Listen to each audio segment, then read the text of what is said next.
건강을 지키기 위해선 흰 음식을 피해라라는 말이 있습니다. 한국인의 주식인 흰쌀밥은 도정 과정에서 쌀눈이 깎여나가면서 탄수화물의 비중이 높아지고 주요 영양분이 줄어들게 되면서 혈당 지수는 라면이나 케이크보다 높아 당뇨와 비만의 위험성이 높아지게 됩니다.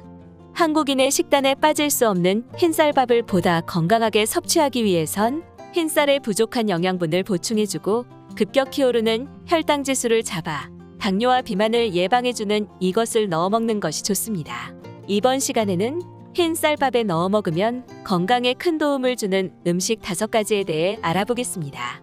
밥 지을 때 넣으면 좋은 음식 첫 번째는 녹차입니다. 한국식품영양과학지에 발표된 논문에 의하면 밥을 지을 때 백미 200g을 기준으로 녹차 분말 3g을 넣고 밥을 지었더니 녹차의 항산화 기능을 지니고 있는 폴리페놀 성분과 플라보노이드 등의 성분이 크게 증가한 것으로 나타났습니다. 특히 폴리페놀 함량이 무려 40배가량 증가하였는데요. 폴리페놀은 우리 몸의 노화를 촉진하는 활성산소를 제거해주고 암세포의 발생을 억제하는 효능이 있으며 콜레스테롤이 소화관으로 흡수되는 것을 막아 혈중 콜레스테롤의 수치를 낮게 해주어 심혈관 질환 예방에도 탁월합니다. 분당서울대병원 연구팀의 연구에 의하면 매일 녹차 4잔을 꾸준히 마시면 대장암의 씨앗이 되는 용종 발병률이 44%가량 줄었다는 연구 결과를 발표했으며 녹차 추출물 성분인 카테킨이 종양 발생을 억제하는 데 도움이 되는 것으로 나타났는데요.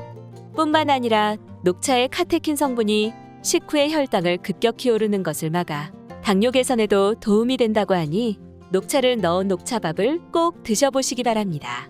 녹차밥은 녹차 분말을 쌀 1인분당 3g 정도를 넣어 만들어도 좋고 녹차 티백으로 우려낸 물을 이용해 밥을 지어도 아주 좋습니다.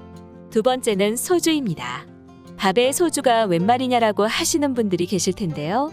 술을 건강에 해로운 식품으로 생각하는 경우가 많지만 요리를 할 때는 도움이 되기도 합니다. 특히 현미밥을 지을 때 소주를 넣으면 항산화 영양소가 늘어나고 식감이 부드러워지는 효과가 있는데요.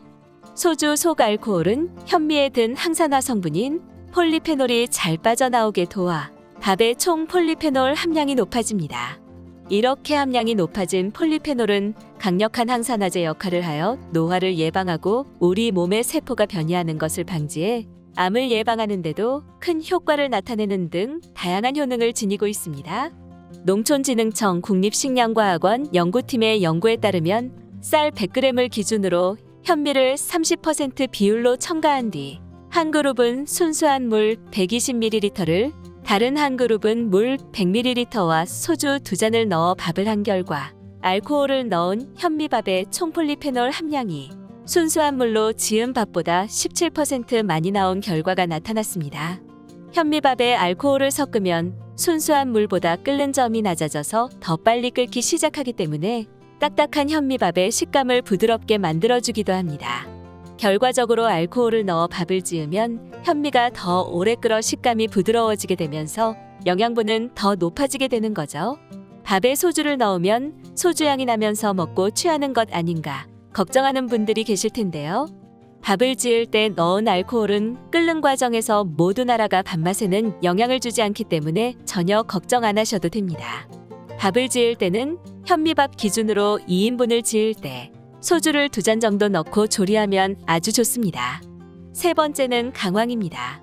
강황의 노란색에는 커큐민이라는 성분이 들어있는데요. 이 커큐민은 항염증 효능이 있어 염증이 오랫동안 쌓여 발생되는 류마티스 관절염과 알츠하이머 치매를 예방하고 혈관에서 발생되는 염증을 억제하며 심혈관 질환 예방에도 좋습니다. 특히 커큐민은 암 예방에도 효과적인데요. 미국 텍사스 주립대 암센터 연구진은 커큐민이 흑색종 세포의 증식을 억제할 뿐 아니라 암세포가 스스로 사멸하도록 유도한다는 사실이 발견되었다고 합니다. 하지만 강황의 커큐민은 실제로 우리가 먹었을 때 몸에 흡수되는 양이 1%밖에 되지 않는다고 하는데요. 때문에 강황의 흡수율을 높여줄 수 있는 보조식품이 필요합니다. 그것은 바로 후추입니다. 미국 텍사스 주립대학에서 진행된 연구에 의하면 강황의 커큐민과 후추의 피페린 성분을 함께 사용할 경우 흡수율이 무려 20배나 높아지는 것으로 나타났는데요. 세계 3대 향신료에 속하는 후추는 악성종양 세포를 억제하고 신진대사를 향상시켜 우리 몸에 나쁜 노폐물을 몸 밖으로 배출시켜주는 효과가 있습니다.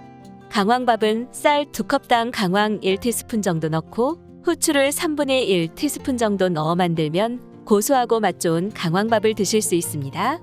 네 번째는 비트입니다. 비트의 붉은색을 내는 색소에는 안토시아닌 성분과 베타시아닌 성분이 함유되어 있습니다. 비트의 안토시아닌 성분은 노화의 원인이 되는 활성산소를 제거해 피부 노화를 예방하고 심혈관 질환과 고혈압을 예방하는 효과가 있습니다. 특히 비트의 베타시아닌 성분은 토마토보다 무려 8배 많이 함유하고 있으면서 체내에 발생하는 종양을 억제하고 발암성 물질인 아질산염을 억제하는 강력한 항암 작용을 하여 암 예방에도 도움이 됩니다. 비트는 하루 약 1개 350g 정도 먹는 것이 적당하며 생비트에는 알칼로이드라는 미량의 독성이 있어 면역력이 약하거나 소화력이 약한 분들은 섭취 시 주의해야 하는데요. 비트밥처럼 비트를 익혀 먹으면 독성이 사라지고 조직이 부드러워져 안전하게 드실 수 있으며 체내 흡수율을 증가시킬 수 있습니다. 한 가지 주의할 점은 비트에는 많은 양의 칼륨 성분이 함유되어 있어서 신장 질환이 있는 분들이 섭취하게 되면 칼륨 과잉증, 고칼륨 혈증을 유발할 수 있으니 참고하세요.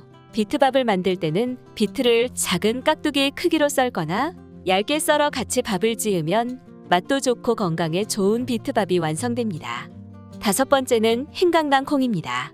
최근 흰강낭콩이 다이어트 음식으로 큰 주목을 받고 있는데요. 그 이유는 같은 양을 먹어도 흰강낭콩을 함께 섭취하면 살을 덜 찌게 만드는 효과 때문입니다. 흰강낭콩은 이탈리아에서 미녀의 콩이라 불리며 최근 미국과 유럽 등 선진국에서 각광받고 있는 식품으로서 단백질이 우유의 7배, 식이섬유는 바나나의 12배, 칼슘은 새우의 30배나 함유되어 있는 고영양 식품입니다. 우리가 탄수화물을 먹으면 입에서 침이 나오는데 침의 성분 중 하나인 아밀라아제가 탄수화물과 섞여 분해하고 소화를 하게 됩니다. 그런데 흰 강낭콩을 함께 섭취하면 흰 강낭콩의 파세올라민 성분이 아밀라아제의 역할을 막아 탄수화물이 분해되고 흡수되지 않도록 차단하여 장으로 그대로 배출시켜줍니다. 때문에 같은 양을 먹어도 흰 강낭콩과 함께 먹으면 살이 덜 찌는 효과를 볼 수 있습니다. 또한 탄수화물 자체의 흡수율을 저하시키기 때문에 혈당이 급격히 오르는 것을 막고 인슐린 분비가 감소하여 당뇨를 개선하는 데도 도움이 됩니다. 흰 강낭콩의 하루 적정량은 30g 60알입니다. 오늘은 여기까지입니다. 영상이 도움이 되셨다면 좋아요와 구독 눌러주시고 소중한 분께 이 영상을 공유해주세요. 다음 영상에서도 유익한 건강 정보로 찾아뵙겠습니다. 오늘도 건강하세요.